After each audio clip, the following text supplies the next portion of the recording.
খবৰে কথা ক'ব পাৰিলেহেঁতেন, যদি ছাৰ খবৰৰ এখন দেশ থাকিলেহেঁতেন, তাত মনোজ কুমাৰ গোস্বামী ছাৰ এগৰাকী ৰজাৰ দৰে থাকিলেহেঁতেন, মুকুটবিহীন সম্ৰাট হৈ থাকিলেহেঁতেন। বিশেষকৈ মাৰাডোনাৰ ঘড়ী এই গল্পটো পঢ়ি ছাৰ মোৰ এনেকুৱা এটা অনুভৱ হ'ল, বৰ্তমান পৰিৱেশ পৰিস্থিতি, এনকাউণ্টাৰৰ প্ৰতি আমাৰ ভয়, TRPৰ প্ৰতি আমাৰ মোহ, ছাৰ ভুল বাতৰি পৰিৱেশন, আৰু শেষত এগৰাকী ভুল নকৰা ব্যক্তিয়ে শাস্তিৰ পৰা ঘূৰি অহাৰ যিখিনি কাহিনী। এবাৰ সেই চন্দ্ৰপ্ৰসাদ শইকীয়াই বহুত দিনৰ আগতে মোৰ গল্প এটা পঢ়ি কৈছিলে যে মনোজ গোস্বামী তেওঁ সাংবাদিক, তেওঁ গল্প লিখিবলৈ লৈছে, এতিয়া হয়তো সংবাদেই হ'ব গল্প বা গল্পই হ'ব সংবাদ। এটা শব্দ আপুনি ব্যৱহাৰ কৰিছে, সাংবাদিকৰ মামুলি ব্যস্তসূচী। এফালৰ পৰা হয়, মানে মানুহৰ জন্ম হস্পিটেলত হয়, হয়তো কাৰোবাৰ ঘৰত হয়, আপোনাৰ জন্ম এখন শিক্ষানুষ্ঠানৰ প্ৰাংগণত হ'ল, নগাঁৱত ছাৰ। বি বৰুৱাৰ সন্মুখত দেখিছোঁ যে এটা ঘোঁৰা ৰৈ আছে ৰাস্তাৰ মাজত, গুৱাহাটীত তেতিয়া ঘোঁৰা এটা ৰৈ আছে ৰাস্তাৰ মাজত। মই ব্ৰেক মাৰিব পৰা নাই, অলপ অলপ বৰষুণো দি আছে, ব্ৰেক মাৰোঁতে স্কুটাৰ চিটিকি পৰিল, এফালে চন্দ্ৰপ্ৰসাদ শইকীয়া পৰিলে, এফালে মই পৰিলোঁ, এফালে স্কুটাৰ পৰিলে, আৰু ঘোঁৰা সেইদৰে একেবাৰে নিৰ্জীৱ হৈ থিয় দি থাকিলে। মই আচলতে এজন এক্সিডেণ্টেল সাংবাদিক। 1000 টকীয়া 1200 টকীয়া চাকৰিৰে জীৱন আৰম্ভ কৰিছোঁ। কি মই এতিয়াও ভাবোঁ যে আঞ্চলিক সংবাদ মাধ্যম অন্ততঃ ৰাষ্ট্ৰীয় সংবাদ মাধ্যমতকৈ মুক্ত বুলিয়েই ক'ম। চৰকাৰী বিজ্ঞাপনৰ আশাত বা বন্ধ কৰি দিয়াৰ ভয়ত আমি হয়তো আপোচ কৰিব লগা হৈছে, কিন্তু মই এটা পৰ্যায়লৈকে হয়তো আমি কিছুমান কাম কৰিব পাৰোঁ আৰু কৰা উচিত। নিশ্চয়।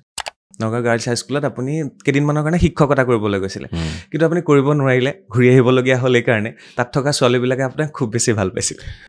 সৰু সৰু ছোৱালী আৰু বৰ উৎপতীয়া, তো ভালো লাগে। প্ৰতিজন প্ৰধানমন্ত্ৰীৰ লগতেই আপুনি বিদেশ ভ্ৰমণ কৰিবলৈ গৈছে। মই এতিয়ালৈকে 78খনমান দেশ গৈছোঁ। মই ভাবিছোঁ মোৰ যদি আৰু বয়সে শৰীৰে টানে মই 100খন দেশ কৰিম বুলি এটা মোৰ মানে মনে মনে এটা অভিলাষ আছে। অসমৰ প্ৰফুল্ল কুমাৰ মহন্ত যেতিয়া মুখ্যমন্ত্ৰী আছিলে, তেতিয়া আপুনি যেতিয়া অফিচত কাম কৰিছিলে, গধূলি অফিচ শেষ হোৱাৰ পিছত তেওঁৰ লগত আহি খেলিবলৈ আহিছিলে আপুনি। আমাৰ এইটো প্ৰফেশ্যন এনেকুৱা য'ত বন্ধু আৰু শত্ৰুৰ মাজত খুব বেছি পাৰ্থক্য নাই। এদিন আপোনাৰ অফিচলৈ হিমন্ত বিশ্ব শৰ্মা ডাঙৰীয়া আহিছিলে। সেই সময়তে পৰেশ বৰা ডাঙৰীয়া আপোনাৰ লগত কথা পাতি আছিলে, আৰু ফোনটো আপুনি পোনে পোনে হিমন্ত বিশ্ব শৰ্মা ডাঙৰীয়াক তুলি দিছিলে। হ'ব পাৰে, বহুত আগৰ কথা। এই কথাটো পৰেশ বৰাই আৰু কাৰোবাক কৈছে। হয়। মনোজ গোস্বামী ডাঙৰীয়াই পলিটিচিয়ানৰ লগত যিমান সুসম্পৰ্ক, তেখেতৰ বেছি সুসম্পৰ্ক পুলিচৰ লগত। কাৰণ পলিটিচিয়ান থাকি যাব 5 বছৰ, কিন্তু পুলিচ থাকি যাব বহুত বছৰলৈকে, আৰু সেইকাৰণে আপোনাৰ চ'ৰ্চবোৰ ষ্ট্ৰং হয়, আৰু আপুনি আগতীয়াকৈ গম পায় কথাবোৰ, কাহিনীবোৰ। ছাৰ, আপোনাৰ ব্যক্তিত্ব, আপোনাৰ চকু, আপোনাৰ খং, আৰু আপোনাৰ চকুলে চাই বহুতে কথা ক'ব নোৱাৰাৰ যিটো ভয়, আপোনাৰ আচল ব্যক্তিত্বটো কোনটো ছাৰ? নাই, একেবাৰে ভয় চয় নাই। এই কিছুমানেতো মানে খুব চলেই পায়। ছাৰ, আপুনি মালিককো ভয় নকৰে, বা মালিকে আপোনালৈহে ভয় কৰে ছাৰ? নাই, তেনেকুৱা নহয়। মালিকেই গোটেই সংবাদ মাধ্যমৰ স্বত্বাধিকাৰীসকলৰ কিন্তু এটা সাংঘাতিক অনিশ্চয়তা আছে, 2-এজনৰ বাহিৰে। মই 2এজনটোক কাক কৈছোঁ বুজিব পাৰিবা। ফোন কৰিবতো মানুহ নাই, গতিকে আমি গাড়ীতে বহি ইজনে সিজনলৈ ফোন কৰোঁ। ফোনটো ব্যৱহাৰ কৰিব লাগিব, কাৰণ মানুহেই নাই ফোন কৰিবলৈ, গতিকে ফোন তেনেকুৱা ধৰণৰ ব্যৱহাৰ কৰিছোঁ। আমি ভিডিঅ' বনাই মানুহৰ ওচৰত পৰিচয় লাভ কৰিছোঁ। কোনোবাই অনুষ্ঠান কৰি পৰিচয় লাভ কৰিছে, কোনোবাই অনুষ্ঠান কৰিবলৈ পোৱা নাই, ৰিপৰ্টিং কৰি পৰিচয় লাভ কৰিছে। ছাৰ, আপুনি টিভিত এটা শ্ব' নকৰে, ছাৰ, আপুনি টিভিত ভালকৈ অনুষ্ঠান এটাও নকৰে। ছাৰ, কেনেকৈ সম্ভৱ যে মানুহ এজনক একো নোকোৱাকৈ গোটেই অসমে? তেনেকুৱা নহয় একো, মানে এতিয়াও আজি তুমি চক্ৰবাণী পৰশৰ যদি তুমি ওলাই যোৱা, তোমাক 100টা মানুহে চিনি পাব, মোক হয়তো 1টা বা 2টা মানুহে চিনি পাব।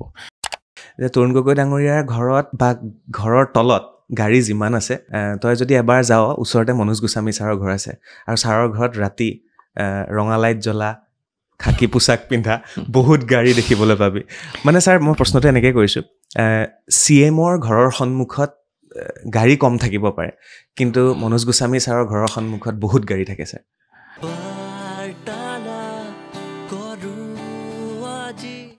ভিডিঅ'টো ক্লিক কৰাৰ বাবে ধন্যবাদ। চাবলৈ আৰম্ভ কৰিছে বাৰ্তালাপ, মই চক্ৰপাণি পৰাশৰ। আজি কাৰ লগত বহিছোঁ আপোনালোকে নিশ্চয় গমেই পাইছে, আৰু তেখেতৰ লগত বহাৰ ধৃষ্টতা অৱশ্যে মোৰ নাই, তথাপি তেখেতক মই অকণমান ৰিকুৱেষ্ট কৰাৰ পিছত তেখেতৰ এখন কিতাপ লৈ আজি মই বহিবলৈ চেষ্টা কৰিছোঁ।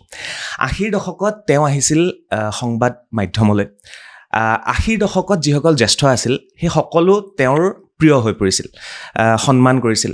90 দশকত তেখেত ওতঃপ্ৰোতভাৱে জড়িত হৈ পৰিলে, আৰু 90 দশকত যিসকলে সাংবাদিকতা আৰম্ভ কৰিলে তেওঁলোকে এতিয়া অসমৰ কেইবাটাও সংবাদ গোষ্ঠীৰ নেতৃত্ব দি আছে।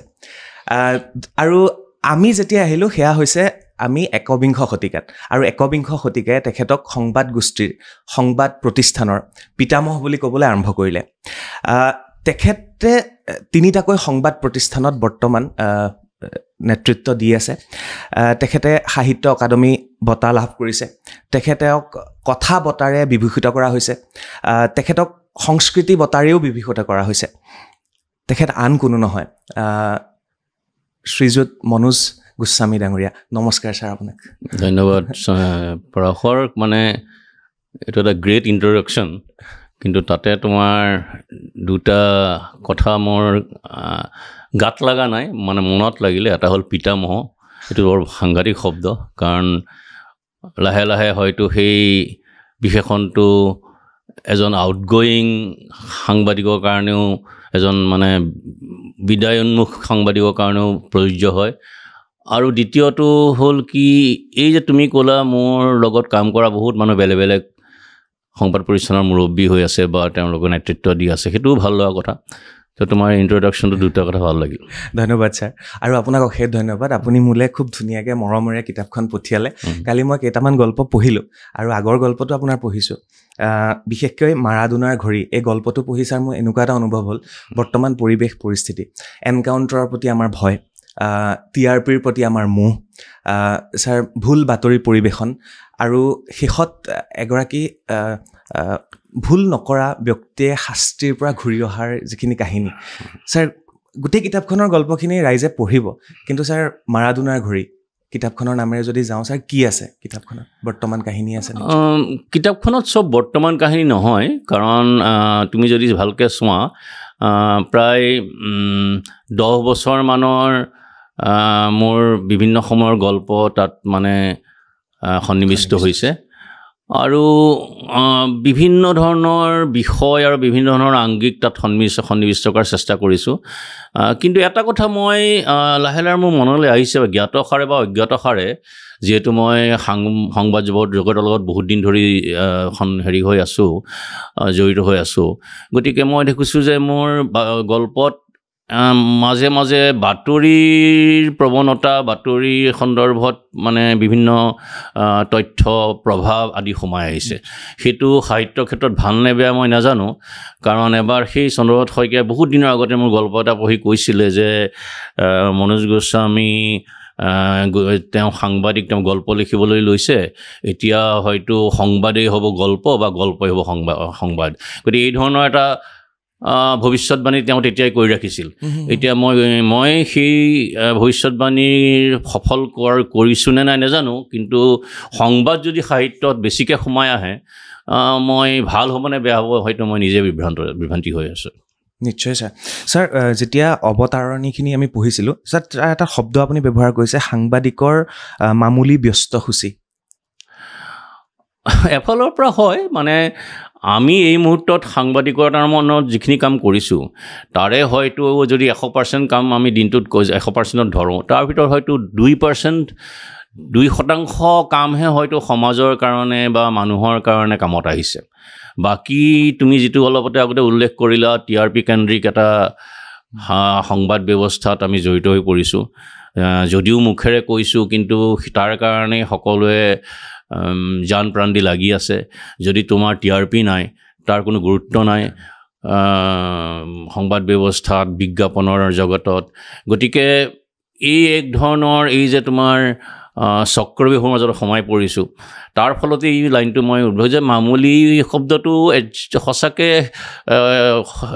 সেই অৰ্থত ব্যৱহাৰ কৰাটো ঠিক হৈছে নে মই নাজানো, কিন্তু কেতিয়াবা কেতিয়াবা এনেকুৱা লাগে কিছুমান কথা কিছুমান বাতৰি তুচ্ছ কথা সেইখিনি কথা সংবাদ হিচাপে নকলেও হয়তো চলিলেহেঁতেন হয় ছাৰ আৰু এটা শব্দ আপুনি ব্যৱহাৰ কৰিছে সমজদাৰসকল ছাৰ সেয়া আৰু মানে কাক বুজাইছে ছাৰ নাই সমজদাৰসকলে বুলি কওঁতে মই যিসকল চিৰিয়াছ লোক যিসকল ব্যৱস্থাটো বুজি পায় তেওঁলোককে বুজাইছোঁ কিন্তু কথাটো হৈছে যে আমি এই মুহূৰ্তত এই কথাতেই মোৰ বিভ্ৰান্তি আছে যে আমাৰ দৰ্শক বা আমাৰ পাঠক বা আমাৰ শ্ৰোতা তাৰ কিমান শতাংশ সমজদাৰ কিমান শতাংশ সমজদাৰ নহয় কাৰণ তুমি নিজেও চাগে দেখিছা তুমি যেতিয়া ভাল কাম কৰিছা ভাল তুমি এটা বাতৰিক লৈ পেলাই তুমি অলপ সময় দিছা তাত তোমাৰ পাঠকৰ বা শ্ৰোতাৰ যিমান তুমি হেৰি পাইছা সঁহাৰি পাইছা অন্য এটা অলপ পাতলীয়া নিউজ এটাত বেছি পাইছা গতিকে মানুহৰ হয়তো মানসিকতাই সেই ধৰণে পৰিৱৰ্তন হৈ আহিছে গতিকে আচৰিত হ'বলগীয়া তাত মই ভাবা নাই কাৰণ অকল এইটো ক্ষেত্ৰতে নহয় বিভিন্ন ক্ষেত্ৰতে হৈ আহিছে এই ধৰণৰ সেইটো চিনেমাৰ ক্ষেত্ৰত কোৱা সেইটো অইন গানৰ ক্ষেত্ৰত কোৱা গতিকে সেই কথাটো হৈ আহিছে নিশ্চয় ছাৰ ছাৰ আপোনাৰ এইখন কিতাপত আপুনি আদিম সোণালী তেজ মাৰাডোনাৰ ঘড়ী ইতিমধ্যে কিতাপখনৰ নামেই হৈছে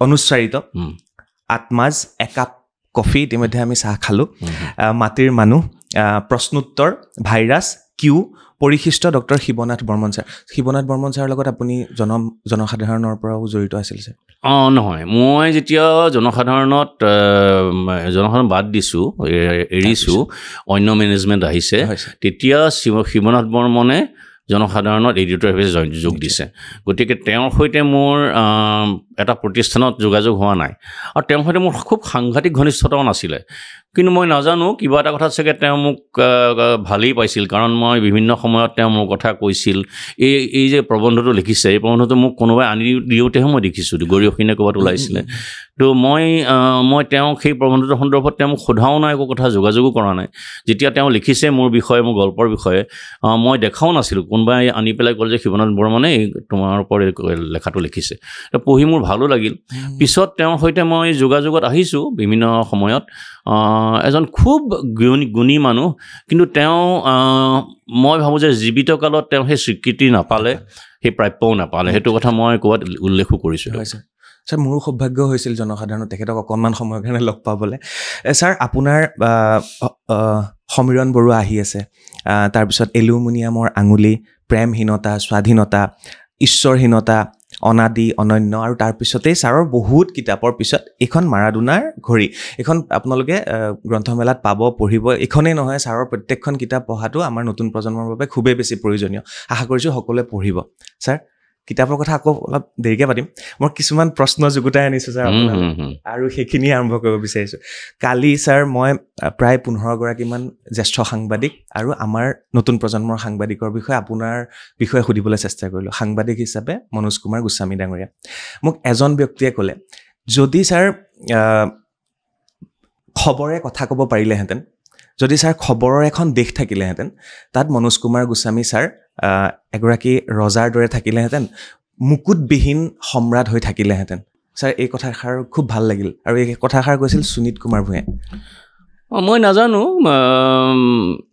আচলতে এইবোৰ হয় কি পাৰস্পৰিক সম্পৰ্ক মানুহৰ লগত ধৰা এটা বহুত দিনৰ যোগাযোগ এই ধৰণৰ পৰাও এইবোৰ কথা কয় আচলতে এক ধৰণৰ কাল্পনিক পৃথিৱীত কাল্পনিক ৰজাৰ কথা তাৰ বাস্তৱত কোনো অৰ্থ নাই কিন্তু সুনীতে যি এনেকৈ কৈছে মই সঁচাকৈ তাৰ প্ৰতি মানে কৃতজ্ঞ কিন্তু এটা কথা ঠিক যে এই যিবোৰ সুনীতৰ কথা ক'লা বা আৰু যিকেইজন মানুহ মই দেখিছোঁ সংবাদ জগত সেইবোৰ কিন্তু মোৰ লগতে কাম কৰিছিলে খুব বেছ কিছুদিন আৰু এক ধৰণৰ এটা সম্পৰ্ক গঢ় লৈ উঠাই নহয় তেওঁলোকৰ প্ৰতিভাৰো মই বিভিন্ন সময়ত চমক দেখিছোঁ আৰু পিছলৈ তেওঁলোকৰ সেই প্ৰতিভা সম্পূৰ্ণ যেতিয়া স্ফুৰণ হৈছে মই দেখিছোঁ খুব ভাল কাম কৰি আছে আৰু তোমাক এটা কথা কওঁ এইটো মই কাৰো প্ৰতি অৱমাননাকৰ হিচাপে কোৱা নাই কিন্তু সংবাদ মাধ্যমত এই সময়ত পঢ়া শুনা কৰা মানুহ খুব প্ৰতিভাৱান মানুহ বা এক ধৰণৰ যি সংবাদ মাধ্যমটোক আগুৱাই লৈ যাব পাৰে, নেতৃত্ব দিব পাৰে, তেনেকুৱা মানুহ লাহে লাহে কিন্তু কমি আহিছে। অকল সংবাদ মাধ্যমতে নহয়, সকলো ঠাইতে কমিছে, সাহিত্যৰ ক্ষেত্ৰত কমিছে বা সংগীতৰ ক্ষেত্ৰত কমিছে, ৰাজনীতিত কমিছে। গতিকে এটা কথা ঠিক যে আজি 20 বছৰ 25 বছৰ বা 30 বছৰ আগতে যিটো চাম মানুহ ওলাই আহিছিল, তেওঁলোক কিন্তু বিভিন্ন ঠাইত বিভিন্ন সময়ত খুব ভালকৈ সংবাদ মাধ্যমত নেতৃত্ব দিছিল। কিন্তু আজি সেইটো কথা ক'ব পৰা হয়তো সম্ভৱ নহয়গৈ। নিশ্চয় ছাৰ। ছাৰ, মানুহৰ জন্ম, আপোনাৰ পাষ্টলৈ যাম ছাৰ অকণমান। মানুহৰ জন্ম হস্পিটেলত হয়, হয়তো কাৰোবাৰ ঘৰত হয়। আপোনাৰ জন্ম এখন শিক্ষানুষ্ঠানৰ প্ৰাংগণত হ'ল, নগাঁৱত ছাৰ। এই কাহিনীটো আপুনি এখন ভাষণত কৈছিলে, এটা ভাষণত। মই তাৰ পৰা তুলি আনিবলৈ বিচাৰিছোঁ, সেই কাহিনীখিনি মই জানি লওঁ ছাৰ। নাই, তেনেকুৱা একো কাহিনী নাই। তাৰমানে মোৰ দেউতা আছিল নগাঁও কলেজৰ তেতিয়া ভাইচ প্ৰিন্সিপাল হিচাপে ৰিটায়াৰ কৰিছে, আৰু তেওঁ গোপীনাথ বাণিজ্য মহাবিদ্যালয়ৰ প্ৰতিষ্ঠাপক অধ্যক্ষ হিচাপে বহুত দিন কাম কৰিছিলে, স্বৰ্গীয় কমল চন্দ্ৰ গোস্বামী। হয়, সেই মোৰ জন্মৰ সময়ত দেউতা আছিল নগাঁও কলেজৰ ছাত্ৰাবাসৰ ছুপাৰ। গতিকে ছাত্ৰাবাসটো আছিলে নগাঁও কলেজৰ ভিতৰতে। তো তেতিয়া তাতে মোৰ জন্ম।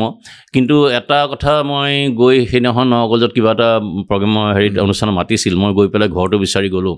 দেখিছোঁ ঘৰটো নাই, যিজোপা বগৰী গছত আমি বগাই ফুৰিছিলোঁ সেই গছজোপা নাই, মধুৰিআম এজোপা আছিল সেইজোপা নাই। তাত লাহে লাহে কিছুমান প্ৰকাণ্ড বিল্ডিং হ'ল, হয়তো কলেজখনৰ উন্নতিৰ কাৰণেই বিল্ডিংবোৰ হৈছে। কিন্তু দেখিলোঁ ঘৰটো হেৰাই গ'ল, অলপ বেয়াও লাগিছে। সেই ঘৰটোৰ বহুত স্মৃতি আছে। আমি একদম সৰুকালৰ পৰাই বিভিন্ন মানুহ দেখিছোঁ ঘৰলৈ অহা কলেজৰ চৌহদত। কেতিয়াবা দেখিছোঁ খগেন মহন্ত আহিছে দেউতাৰ ওচৰত বৰগীত শিকিবলৈ, কেতিয়াবা দেখিছোঁ মহিম বৰা আহিছে। মহিম বৰা দেউতাৰ খুব ঘনিষ্ঠ বন্ধু আছিলে। সেই মানুহবোৰ লাহে লাহে হেৰাই যোৱাৰ দৰে ঘৰটো হেৰাই গ'ল, গছবোৰ হেৰাই গ'ল। কেতিয়াবা সেইপিনে গ'লে এবাৰ চাওঁ আৰু মুখখন ঘূৰাই, কিন্তু একো স্মৃতি তাত ৰৈ থকা নাই আৰু। মানে আমি ক'ব পাৰোঁ ছাৰ, আপোনাৰ জন্ম এখন শিক্ষানুষ্ঠানৰ প্ৰাংগণত হৈছিলে। বাহ। চন্দ্ৰপ্ৰসাদ শইকীয়া ডাঙৰীয়াৰ লগত আপুনি একেলগে কাম কৰিছিলে, সেই স্মৃতিখিনি কি মনত আছে ছাৰ আপোনাৰ এতিয়া? চন্দ্ৰ শইকীয়াৰ লগত কাম কৰাৰ স্মৃতিটো মোৰ স্মৃতিয়েই নহয়, এইটো জীৱনৰে এটা ডাঙৰ অনুপ্ৰেৰণা। সাংবাদিক জীৱনৰ কথা মই কোৱা নাই, মই জীৱনৰ কথাই কৈছোঁ।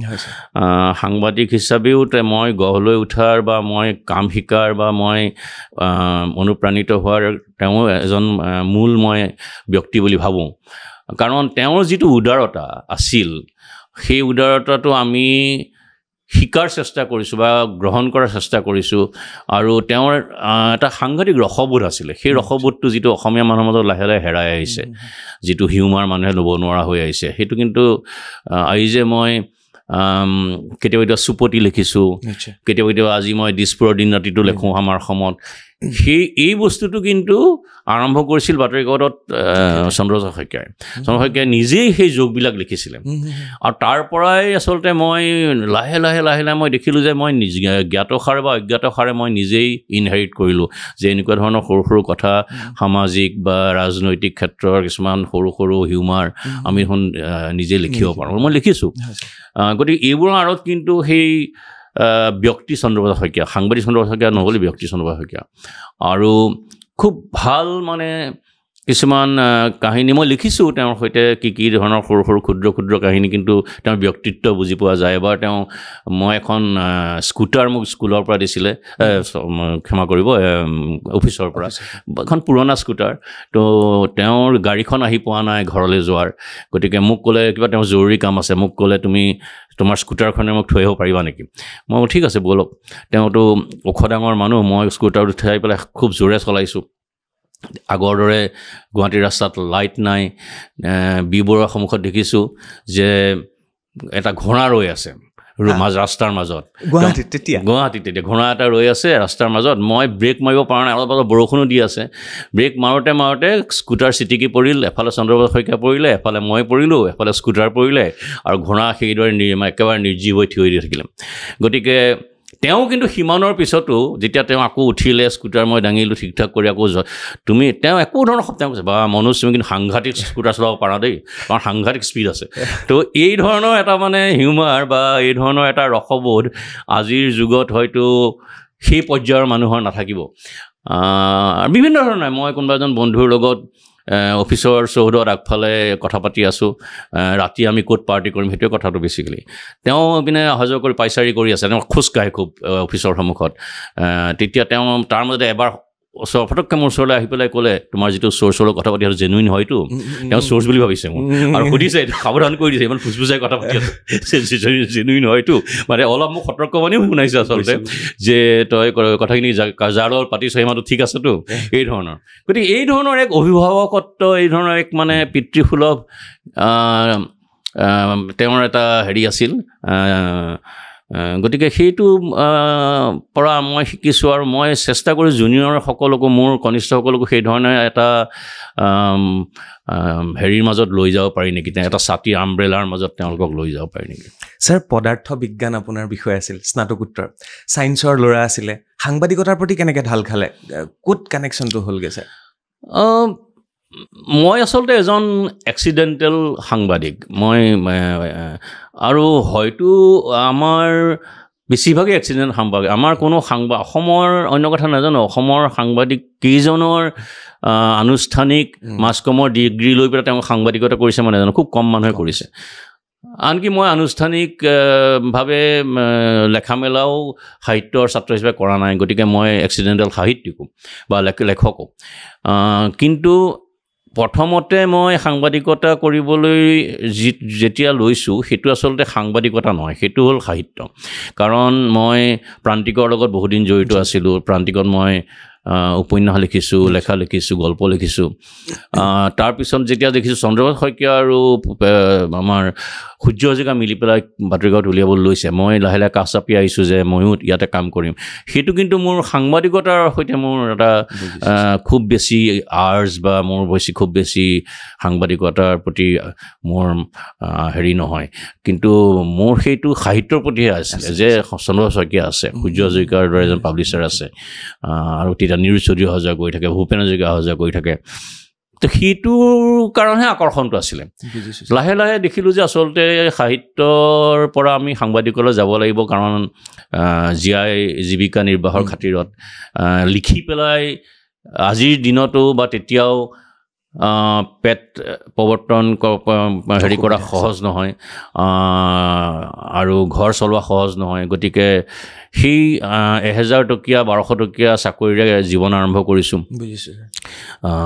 আৰু তাৰ কাৰণে মই প্ৰথম দৰমহা কিমান আছিলে ছাৰ প্ৰথম দৰমহা সেই 1000 টকা আছিলে 200 টকা সম্ভৱতঃ এই যিটো কয় এলাউন্স ট্ৰেভেল এলাউন্স দিছিলে গতিকে খুব তেতিয়াৰ দিনত খুব কম বুলিও নকওঁ কিন্তু আমি আৰু সেইটোৱে আমাৰ কাৰণে সেই সময়ত যথেষ্ট হেৰি আৰু অন্যান্য সুবিধাও আছিলে যে এখন সৰু স্কুটাৰ এখন ভঙা স্কুটাৰ এখন হ'লেও দিছিলে গাড়ীৰে থোৱাৰ চেষ্টা কৰিছিল তেতিয়া দিনত এটা সেই দিনত প্ৰথম তেনেকুৱা ধৰণৰ হেৰি কাগজৰ তেনেকুৱা ধৰণৰ সুবিধা নাছিলেই তেওঁ দিয়াৰ চেষ্টা কৰিছিল সূৰ্য হাজৰিকাৰ কাৰণে হয়তো অসমৰ বাতৰি কাকতৰ বাটকটীয়া সেই ধৰণৰ সা সুবিধাৰ ক্ষেত্ৰত গতিকে সেয়া আৰু ছাৰ তাৰপিছত আপুনি আমেৰিকা যুক্তৰাষ্ট্ৰ তাৰপিছতে ৰাছিয়ান টেলিভিশ্যনৰ লগতো অকণমান সময় শিকিবলৈ গৈছিল নে জড়িত হৈছিল ছাৰ মই আচলতে ৰাছিয়ান যিটো টেলিভিশ্যন আপোনালোকে চাগে RT বুলি কয় খুব ফেমাছ RTত মই এটা কোৰ্চ কৰিছিলোঁ তেওঁলোকৰ আহ্বান ক্ৰমে কোৰ্চটো মই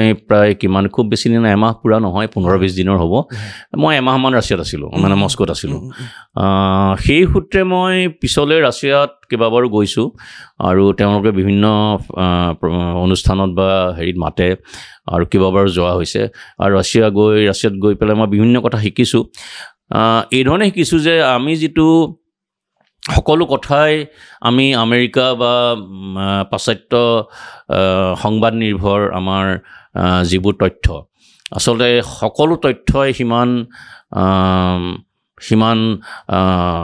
নিৰ্ভৰযোগ্য নহয় কাৰণ ৰাছিয়াত সেইটো কথাই মই দেখিলোঁ যে RTয়ে নিজাববীয়া এটা নেটৱৰ্ক সৃষ্টি কৰিছে নিউজৰ ক্ষেত্ৰত বা তথ্য আহৰণৰ ক্ষেত্ৰত কিন্তু আজি ক'ভিডৰ সময়তে হওক বিভিন্ন সময়তে চীনৰ ক্ষেত্ৰত হওক কোৰিয়াৰ ক্ষেত্ৰত হওক আমি পাশ্চাত্য বা মিডল ইষ্টৰ ক্ষেত্ৰত হওক আমি পাশ্চাত্যৰ সংবাদ মাধ্যমৰ ওপৰতে আমি নিৰ্ভৰ কৰিব লগা হয় কাৰণ আমাৰ ভাষাৰ মাজত যিটো মানে বাধা আছে কাৰণ আমি ইংৰাজী নিৰ্ভৰ আমাৰ এটা সমাজ গতিকে মই দেখিছোঁ যে আমি সদায় সঁচা তথ্য নাপাওঁ সদায় আমি যিখিনি তথ্য আমেৰিকাই বা ইউৰোপে দিব খোজে আমি সেইখিনি তথ্যই পাওঁ গতিকে এক ধৰণে আমি সেই ধৰণে আমাৰ এটা তথ্য সন্দৰ্ভত আমাৰ এটা পংগুত্ব থাকি যায় বা বাতৰি সন্দৰ্ভত আৰু সেই বাতৰিবিলাক তেওঁলোকেই বিভিন্ন ধৰণে যেনে তেওঁলোকে ধৰা যে উত্তৰ কোৰিয়া এজন একনায়কত্ব স্বৈৰাচাৰী শাসক বা ছাদ্দাম হুছেইন স্বৈৰাচাৰী তেওঁলোকে কৈছে আমি সেই ধৰণে শুনিছোঁ কিন্তু এফালৰ পৰা চাবলৈ গ'লে যে দূৰ এখন দেশত তোমালোকেই ইনভেট কৰা তোমালোকেই তাতে গৈ সেনাবাহিনী নমাই দিয়া তাতে তোমালোকে মানুহৰ অধিকাৰ লংঘন কৰা সেইবোৰ কথা কোনেও নকয় গতিকে সেই ধৰণৰ কথা মই দেখিছোঁ যে পশ্চিমীয়া সংবাদ মাধ্যমৰ যোগেৰে আমাক প্ৰভাৱ পেলোৱা হৈছে আমাৰ সমাজত বা আমাৰ সংবাদ মাধ্যমত সেই তাৰ পৰা ওলাই আহিব পৰা হয়তো আমি এতিয়াও নাই ছাৰ যদি কথাটো ওলাইছে মই এইটো সুধি পেলাওঁ তাৰপিছত মোৰ বেলেগ প্ৰশ্ন আছে ছাৰ মই সেইদিনা চাইনাৰ পৰা এজন ৰিপৰ্টাৰ আহিছিলে তেওঁ অসমৰ হয় জাকাৰিয়া বুলি তেওঁ এটা এজেঞ্চিত কাম কৰে চাইনা মই সেইদিনা ডুবাই গৈ পেলাইও তাৰ ওপৰতে মই অকণমান চাবলৈ চেষ্টা কৰিলোঁ তেওঁলোকেনো বাতৰিটো কেনেকৈ প্ৰেজেণ্ট কৰে বাতৰি এটা আহিলে প্ৰথম তেওঁলোকক দিব লাগিব তেওঁলোকে ভেৰিফাই কৰাৰ পিছতহে আপলোড কৰা হ'ব ছাৰ এতিয়াও কিন্তু ভাৰতৰ বা অসমৰ সংবাদ গোষ্ঠী এতিয়াও বহুতখিনি ক্ষেত্ৰত স্বতন্ত্ৰ আৰু স্বাধীনতা আছে ইয়াত দুটা দিশ আছে এটা হ'ল কি মই এতিয়াও ভাবোঁ যে আঞ্চলিক সংবাদ মাধ্যম অন্ততঃ ৰাষ্ট্ৰীয় সংবাদ মাধ্যমতকৈ এই মুহূৰ্তত মই আঞ্চলিক সংবাদ মাধ্যমক বেছি মুক্ত বুলিয়েই ক'ম আৰু ৰাষ্ট্ৰীয় সংবাদ মাধ্যমত for reasons better known to them নাজানো কিয় তেওঁলোকে একেবাৰে কিছুমান কথা বাদ দিলে চৰকাৰক সমালোচনা কৰা একেবাৰে বন্ধ কৰি দিলে তেওঁলোকে বিৰোধীকে সমালোচনা কৰে তেওঁলোকে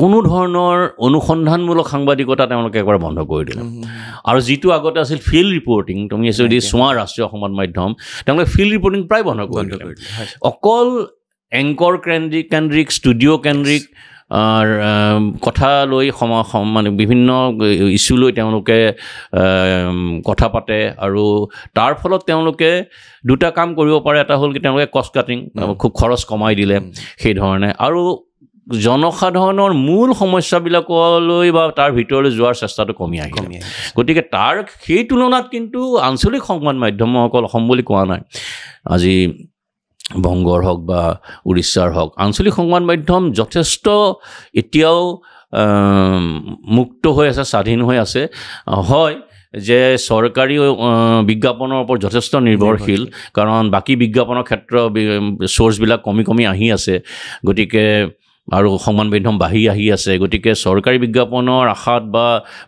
বন্ধ কৰি দিয়াৰ ভয়ত আমি হয়তো আপোচ কৰিব লগা হৈছে কিন্তু মই এটা পৰ্যায়লৈকে হয়তো আমি কিছুমান কাম কৰিব পাৰোঁ আৰু কৰা উচিত নিশ্চয় ছাৰ এটা খুহুতীয়া প্ৰশ্নলৈ যাম আৰু যিগৰাকী সাংবাদিকে এই প্ৰশ্নটো সুধিবলৈ কৈছে যোনে আপোনাৰ এই তথ্যটো দিছে তেওঁ ক'বলৈ মানা কৰিছে যেতিয়া আপুনি নগাঁও গাৰ্লছ হাইস্কুল আছে নগাঁও গাৰ্লছ হাইস্কুলত আপুনি কেইদিনমানৰ কাৰণে শিক্ষকতা কৰিবলৈ গৈছিলে কিন্তু আপুনি কৰিব নোৱাৰিলে ঘূৰি আহিবলগীয়া হ'ল এইকাৰণে তাত থকা ছোৱালীবিলাকে আপোনাক খুব বেছি ভাল পাইছিল নহয় তেনেকুৱা নহয় তেতিয়া মোৰ বয়সো কম আছিল মই আচলতে হেৰি নহয় হায়াৰ ছেকেণ্ডেৰীত মই পঢ়াইছিলোঁ আৰু প্ৰেক্টিকেল কৰাইছিলোঁ কাম নাছিলে এটাই ক্লাছ থাকে বা খুব বেছি দুটা ক্লাছ থাকে তো প্ৰিন্সিপালে মোক ক'লে যে তুমিতো ড্ৰামা চামা লেখা গতিকে তুমি নাটক চাটক শিকোৱা কাৰণ আমাৰ এইবোৰ ফেষ্টিভেল আহি আছে বিভিন্ন অনুষ্ঠান হ'ব তো মই উপায় নাই মই আগতে দুটা ক্লাছ কৰি ওলাই গুচি যাওঁ সেই যেতিয়া মই নাটকৰ স্ক্ৰিপ্ট চাবলৈ ল'লোঁ শিকাবলৈ ল'লোঁ বা অভিনয় ময়ো বিশেষ নাজানো তথাপিও তেওঁলোকে কৰে মই ৰৈ থাকোঁ চাওঁ কোঠাৰ ভিতৰত তেতিয়া মই দেখিলোঁ বা গোটেইবোৰ সৰু সৰু ছোৱালী আৰু বৰ উৎপতীয়া তো ভালো লাগে কিন্তু মই ভাবোঁ যে নাই মোৰ কাৰণে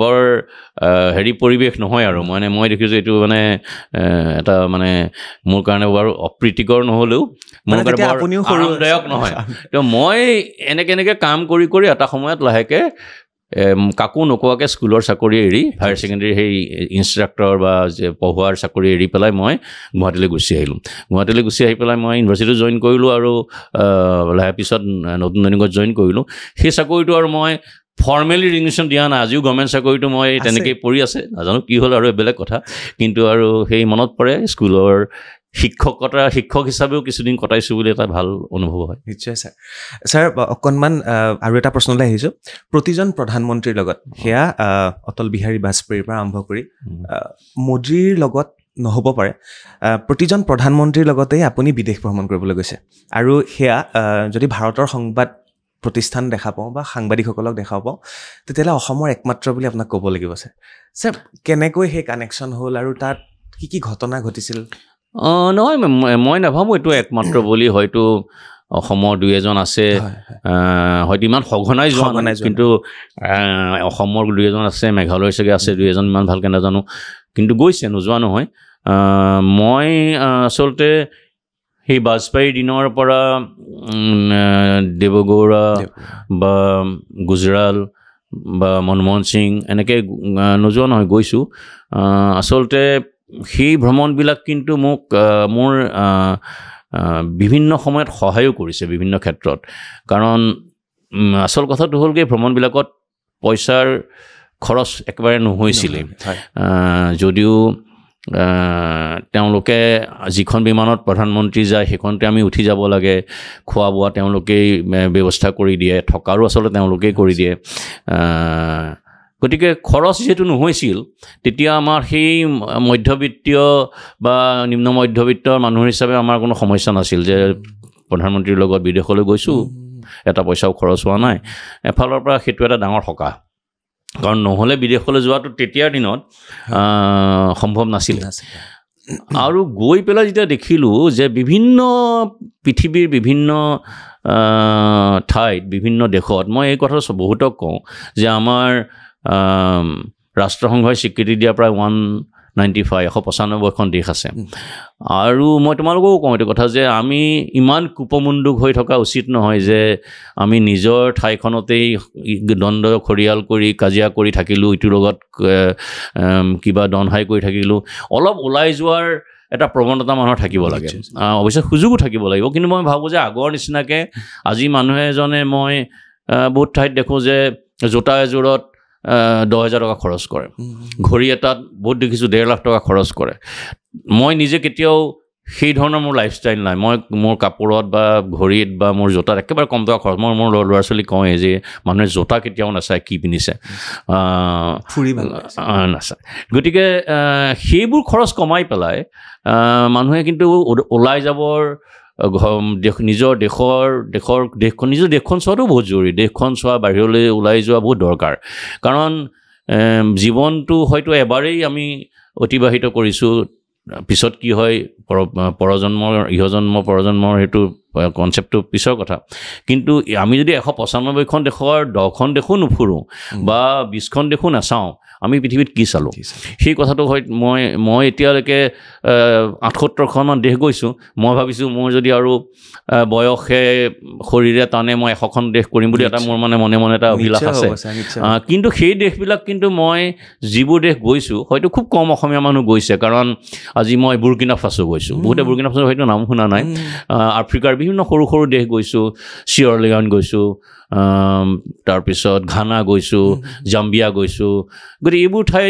মানুহ নাযায় এইবোৰ ঠাই খুব কম মানুহ যায় মানুহ আফ্ৰিকালৈ যায় বন্যপ্ৰাণী হেৰি চাবৰ কাৰণে যায় বা চাউথ আফ্ৰিকা যায় নাইৰোবি যায় এইবোৰ ঠাইত খুব কম মানুহ যায় বুৰ্কিনা ফাছো যোৱাৰ কোনো কাৰণেই নাই মানুহ নাযায় তাতো যুদ্ধ বিগ্ৰহ হৈয়ে থাকে গৃহযুদ্ধ হয় গতিকে সেইবোৰ ঠাই গ'লোঁ চাউথ আমেৰিকাৰ বহুত দেশ গ'লোঁ গতিকে সেইবোৰ এটা সেই যে সুবিধাটো পালোঁ আজি যে যিমানেই যি মই সাংবাদিকতাক বেয়া পাওঁ বা মানুহে সমালোচনা কৰক আজি যদি মই সাংবাদিকতা নাথাকিলোহেঁতেন হয়তো এই সুবিধাটো নাপালোহেঁতেন ছাৰ আকৌ অসমলৈ ঘূৰি আহিলোঁ আপুনি অসমৰ প্ৰফুল্ল কুমাৰ মহন্ত যেতিয়া মুখ্যমন্ত্ৰী আছিলে তেতিয়া আপুনি যেতিয়া অফিচত কাম কৰিছিলে গধূলি অফিচ শেষ হোৱাৰ পিছত তেওঁৰ লগত আহি খেলিবলৈ আহিছিলে আপুনি ছাৰ কথাটো হয়নে বাৰু ছাৰ নাই তেনেকুৱা নহয় আচলতে প্ৰফুল্ল মহন্তৰ মই এইটোৱেই আচলতে ক'ব খোজোঁ যে যিবোৰ ৰাজনৈতিক নেতা আমাৰ সমসাময়িক বুলি, প্ৰফুল্ল মহন্ত আমাতকৈ ছিনিয়ৰ,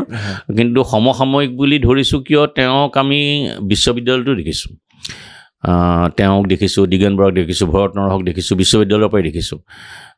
কাৰণ আমি বিশ্ববিদ্যালয় যোৱাৰ আগতে তেওঁলোক তাত আছে, আৰু কিবা কিবি কামত আমি যদি বিশ্ববিদ্যালয় যাওঁ কেতিয়াবা অন্যান্য বেলেগ কামতো, তেতিয়া দেখোঁ প্ৰফুল্ল মহন্ত এইটো এতিয়াতো বিটি হোষ্টেলত থাকে, ভৰত নৰহ এইটো হোষ্টেলত থাকে, আমি এইটো মানে চাওঁ। আৰু কিন্তু আমি তাৰ পৰা দেখি আহিছোঁ, তাৰ পৰা তেওঁলোক চৰকাৰলৈ আহিছে। বিশ্বৰ হয়তো এনেকুৱা এটা ছাত্ৰ সংগঠন নাই যি শিক্ষানুষ্ঠানৰ পৰা পোনে পোনে ৰাজনীতিলৈ দিছপুৰৰ শাসক হেৰিলৈ গুচি আহিছে, শাসকৰ গাদীত বহি গৈছে।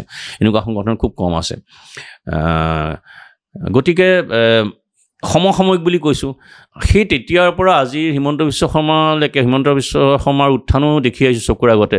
গতিকে এই মানুহখিনিৰ মাজত তুমি অন্য প্ৰফেশ্যনেলি ভাল পোৱা বেয়া পোৱা পিছৰ কথা, কিন্তু এই একে ছাৰাউণ্ডিংছত থকা মানুহ এইবোৰ আমি একেলগেই এটা সময় অতিবাহিত কৰাৰ নিচিনা।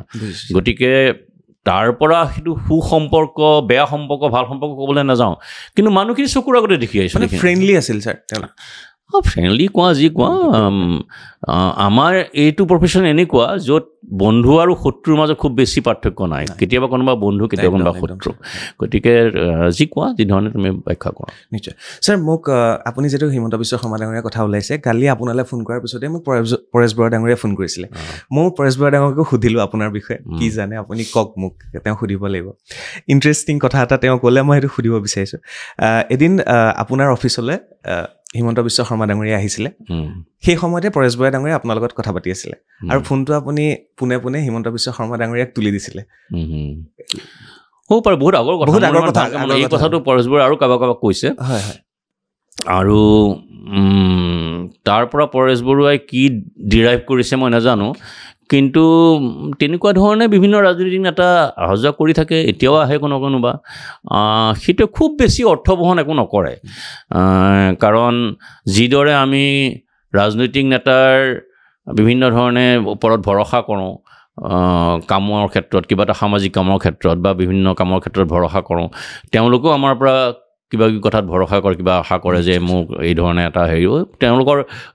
তেওঁলোকৰ গোটেই প্ৰক্ৰিয়াটো চলি থকাৰ সময়ত পিছলৈ হয়তো তেওঁলোকৰ প্ৰয়োজন নহয়গৈ, সাংবাদিকতা বা সাংবাদিকক ইমান প্ৰয়োজন নহয়গৈ, কিন্তু যিটো তেওঁলোকৰ উত্থানৰ সময়, সেই সময়ত চবৰে অলপ অলপ কণ্ট্ৰিবিউশ্যন থাকে। গতিকে সেইটো চাগে তাক বুজাব পাৰি সেইটো। নিশ্চয়। কালি পৰাগমণি আদিত্য ডাঙৰীয়া এটা কথা কৈছে আপোনাক, মই সুধিলোঁ, তেওঁ কৈছে মনোজ গোস্বামী ডাঙৰীয়াই পলিটিচিয়ানৰ লগত যিমান সুসম্পৰ্ক, তেখেতৰ বেছি সুসম্পৰ্ক পুলিচৰ লগত। কাৰণ পলিটিচিয়ান থাকি যাব 5 বছৰ, কিন্তু পুলিচ থাকি যাব বহুত বছৰলৈকে, আৰু সেইকাৰণে আপোনাৰ চ'ৰ্চবোৰ ষ্ট্ৰং হয়, আৰু আপুনি আগতীয়াকৈ গম পায় কথাবোৰ, কাহিনীবোৰ। নাই এইটো মানে পুলিচ আৰু পলিটিচিয়ানৰ কথাটো এনেই এটা মানুহে সৃষ্টি কৰা ঘটনা, তেনেকুৱা ধৰণৰ একো নাই। কিন্তু এটা কথা, আজি ধৰা প্ৰায় 40 বছৰ এই বিভিন্ন এই ছিষ্টেম দেখা, মানুহবোৰ দেখা, দিছপুৰলৈ নগ'লেও, মই বহুদিন 25 বছৰমান দিছপুৰ যোৱা নাই, নগ'লেও ইমানবোৰ মানুহ মই ওচৰৰ পৰা দূৰৰ পৰা নিৰীক্ষণ কৰি আছোঁ। গতিকে এটা ষষ্ঠ ইন্দ্ৰিয়েও কিছুমান কাম কৰে যে এইটো কথা হ'ব বা এইটো কথা হ'ব লাগে, কিন্তু তাৰ কাৰণে মই ৰাজনৈতিক নেতাৰ লগত খুব বেছি সুসম্পৰ্ক ৰাখিলেহে পাম সেইখিনি খবৰ, বা পুলিচৰ লগত ৰাখিলেহে পাম সেইটো কথা নাই। বহুত মানুহ ৰাজনৈতিক নেতাৰ লগত সুসম্পৰ্ক থাকিওতো তথ্য নাপায়, খবৰ নাপায়, বা পুলিচৰ লগত তেওঁলোকৰ খুব ঘনিষ্ঠতা থাকিও খবৰ নাপায়। গতিকে সেইটো আচলতে মানুহে ভাবা কথা। তেনেকুৱা ধৰণৰ খুব দুই এজন হয়তো ঘনিষ্ঠতা বেলেগ ধৰণৰ, যি ধৰণৰ তোমাৰ বন্ধুৰ সৈতে ঘনিষ্ঠতা আছে সেইটো আছেই, সেইটো ৰাজনৈতিক নেতাৰ লগতো আছে বা পুলিচৰ লগতো আছে, বেলেগ কথা। কিন্তু সেইটোৱে খুব বেছি তোমাক সাংবাদিকত্ব খুব বেছি হেল্প কৰিব নোৱাৰে। মনোজ গোস্বামী ডাঙৰীয়া যিমানে আসন, মানে এখন জ্যেষ্ঠ আসনলৈ গৈ আছে, সিমানেই তেখেতৰ চ'ৰ্চ বাঢ়ি গৈ আছে। সচৰাচৰ যেতিয়া আমাৰ নিচিনা মানুহে যেতিয়া এখন আসন পায়গৈ, তেওঁ সৰু মানুহৰ লগত কথা পাতিব নিবিচাৰে, কিন্তু মনোজ গোস্বামী ডাঙৰীয়াই সৰু মানুহৰ লগত কথা পাতে, আৰু সেইখিনিয়ে তেওঁৰ চ'ৰ্চ। নাই, চ'ৰ্চ হিচাপে মই নাপাতোঁ, কিন্তু মই অলপ খবৰ ৰাখোঁ, নৰখা নহয়। কেতিয়াবা তাৰ কাৰণে মোৰ অসুবিধাও হয়, কাৰণ মোৰো সামৰ্থ্য সীমিত গতিকে মই বহুত মানুহ মোক ফোন কৰি কয় যে মোৰ মাৰ গা ভাল নহয় কিডনিৰ প্ৰব্লেম আছে আপুনি অমুকক কৈ দিয়ক হস্পিটেলত কৈ দিয়ক মই কিন্তু কাকো না নকওঁ মই যি পাৰোঁ সহায় কৰাৰ চেষ্টা কৰোঁ কোনোবাই কয় যে মোৰ ল'ৰা ছোৱালীৰ ফিজ দিব পৰা নাই মই তেওঁক হয়তো কিমান ফিজ আছে সোধোঁ মই এটা উদাহৰণ নাম সৈতে নকওঁ বাৰু কিমান ফিজ আছে সোধোঁ যে কিমান ফিজ দিব আছে বোলে সেইদিনা মোক এজন মানুহে সাংবাদিকেই তেওঁ ক'লে যে মই ছোৱালীৰ ফিজ দিব পৰা নাই ছোৱালীৰ পৰা উলিয়াই দিব খুজিছে স্কুল পৰীক্ষা দিবলৈ দিয়া নাই তো মই ক'লোঁ কিমান ফিজ দিব লাগিব 18,000 ফিজ দিবলৈ আছে তো মই ক'লোঁ ঠিক আছে তুমি ছোৱালীৰ নামটো দিয়া স্কুলখনৰ নামটো দিয়া বাকী মই চাই ল'ম তো মই মোৰ মানুহ পঠালোঁ স্কুললৈ মানুহ পঠাই পেলাই মই খবৰ ল'লে কিমান দিবলৈ আছে যে তেওঁলোকে ক'লে যে 15,000 টকা দিবলৈ আছে 15,000 টকা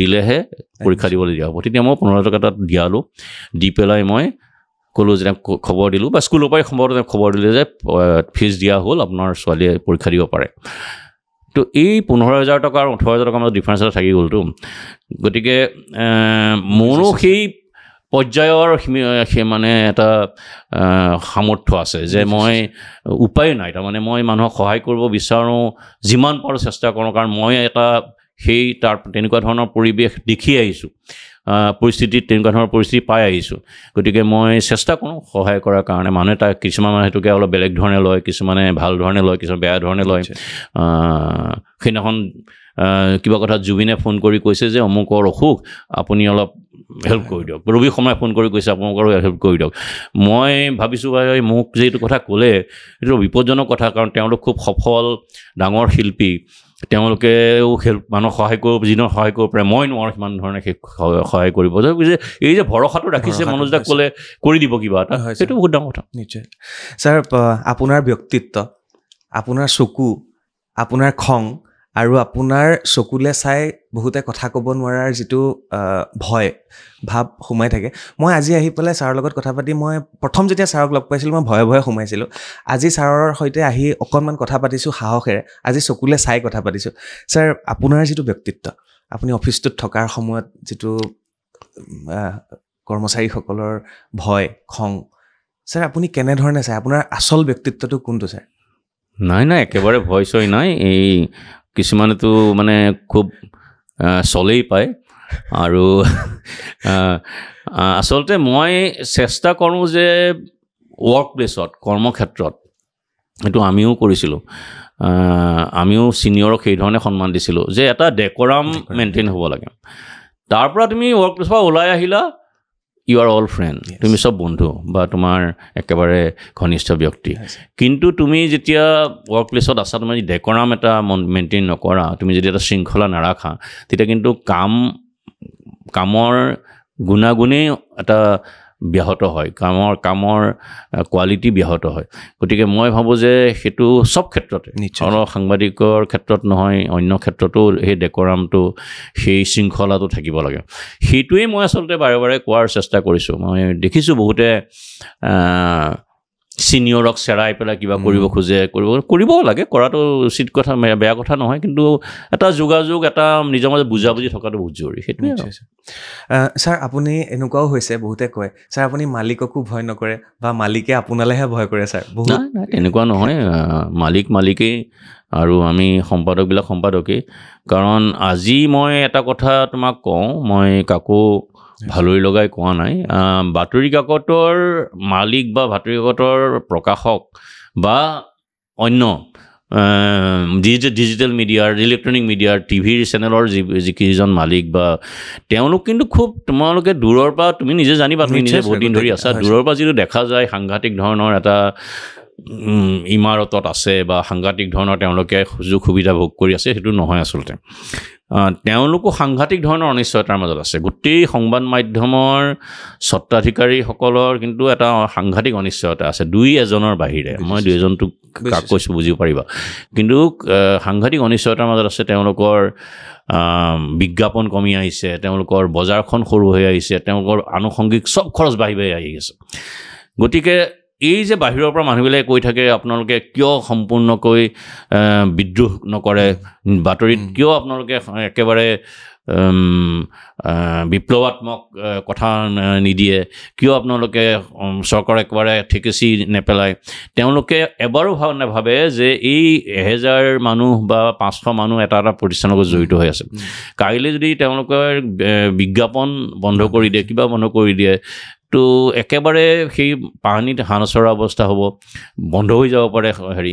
গতিকে মই সদায় এটা মধ্যম পন্থাৰ এডভোকেট কৰি আহিছোঁ। মধ্যম পন্থা মই এটা চাজেষ্ট কৰিছোঁ যে ঠিক আছে, আমি ভালখিনি ভাল, বেয়াখিনি বেয়া, এইখিনি কথা কৈ আমি আগবাঢ়ি যাব লাগিব, এইটোৱে মোৰ হেৰি। গতিকে সেইটোৱে হয়তো দুই পক্ষৰে এটা হয় ছাৰ। ছাৰ, যদি আপুনি সাংবাদিক নহ'লহেঁতেন, আজি আপুনি সত্ৰাধিকাৰ হৈ থাকিলেহেঁতেন। লখিমপুৰত যিখন আপোনালোকৰ সত্ৰ, দেউতা আছিলে তাত, আৰু সেইখন আসন এতিয়াও আছে। ছাৰ, কেতিয়াবা ভাবে নেকি আপুনি সত্ৰাধিকাৰৰ দায়িত্বখিনিও পালন কৰিব? নাই, মই সত্ৰাধিকাৰৰ দায়িত্ব পালন কৰিম নকৰিম সেইটো বাৰু পিছৰ কথা, কিন্তু মানে মই সেই সত্ৰ সংস্কৃতিৰ লগত মই দীৰ্ঘদিন ধৰি মই দেখি আহিছোঁ। আৰু দেউতা নিজে সত্ৰাধিকাৰ আছিল, যদিও কলেজৰ প্ৰফেচাৰ আছিল। ৰাতিপুৱাই দেউতাৰ মাতত বৰগীত শুনিয়েই আমাৰ টোপনি ভাঙিছিল। আৰু আজিও যদি ক'ৰবাত আমি যদি মোৰ মেল মিটিঙত যাওঁ, বৰগীত গাই বা ঘোষা গায়, তেতিয়াও কিন্তু কাণত লাগি যায় ভুল হ'লে, যে এই বৰগীতটো ভুলকৈ গাইছে বা ঘোষাষাৰ ভুলকৈ গাইছে। এবাৰ মই লখিমপুৰত কিবা এটা ভিডিঅ' চাই আছিলোঁ, মুখ্যমন্ত্ৰীক ভকত এজনে আদৰি নিছে ঘোষাই গাই চব ভুলকৈ গাইছে। তো মই লিখিছোঁ যে তুমি ঘোষা গাই মুখ্যমন্ত্ৰীক আদৰি নিছা, খুব ভাল কাম কৰিছা, কিন্তু তোমাৰ ঘোষাষাৰি কিন্তু ভুল হৈছে। তো মানুহে মোক সমৰ্থনেই দিছে, হয় আপুনি ভালেই ধৰিছে, ঘোষাখিনি ভুল হৈছে। তো তেনেকুৱা কথা। মই কিন্তু সেই সংস্কৃতিটো সন্মানো কৰোঁ, আৰু সংস্কৃতি মোৰ তাৰ প্ৰতি এটা মোৰ আকৰ্ষণো আছে। আৰু নিজেও মই বৰগীত বা ঘোষা বা এনেকুৱা ধৰণৰ মই চৰ্চাও কৰোঁ। মই নিজে পঢ়োঁ বা মই গাবও জানো বা মই সুৰো জানো। বেয়া লাগে এইটো যে সেই আজি 600-700 বছৰ আগৰ যিখিনি সেই ধৰণৰ কাব্য সাহিত্য বা সেই ধৰণৰ সুৰ ভাৰতত কিন্তু নাই বুলিয়ে ক'ব পাৰি, সেই পৰ্যায়ৰ। কিন্তু আজি হয়তো সেইটো হেৰাই গৈছে, মানুহৰ গুৰুত্ব কমিছে, লাহে লাহে ৰাজনীতিকৰণ হৈছে, বা মেলে মিটিঙে গোৱাৰ বাহিৰে খুব বেছি চৰ্চাও নহয়। কিন্তু এটা কথা মনত ৰাখিব যে আমাৰ ছ'চাইটিখন এনেকুৱা যে, বা আমাৰ অসমীয়া জাতিটো এনেকুৱা যে তেওঁলোকৰ ধৰ্ম, শংকৰদেৱ মাধৱদেৱ, তেওঁলোকৰ কিন্তু মূল আধাৰটো সাহিত্য। পৃথিৱীৰ হয়তো কোনো দেশৰে এনেকুৱা ধৰ্ম নাই, এনেকুৱা জাতিৰ এনেকুৱা ধৰ্ম নাই, এনেকুৱা দেশত এনেকুৱা এটা ধৰ্ম নাই যাৰ মূল আধাৰ সাহিত্য। আমাৰ কীৰ্তন, আমাৰ ঘোষা, এইবোৰ লৈয়ে আমাৰ বৰগীত, এইবোৰ লৈয়ে আমাৰ ধৰ্ম। গতিকে এই কথাটো মই সদায় বিভিন্ন ধৰণৰ কওঁ। অসমীয়া জাতি কিন্তু এই ক্ষেত্ৰত একেবাৰে অনন্য। আৰু তাৰপিছতো চাবা, সেই ধাৰাটো কিন্তু মানুহে আমাৰ অগ্ৰজসকলে বহন কৰি আহিছে। যেনে ধৰা আমাৰ ৰামধেনু যুগ বুলি, সাহিত্যৰ ওপৰত যুগ হৈছে। আমি ৰামধেনু যুগ কৰিছোঁ, অসমীয়া যুগ কৰিছোঁ, নৱযুগৰ যুগ হেৰি কৰিছোঁ, গতিকে জোনাকী যুগ কৰিছোঁ।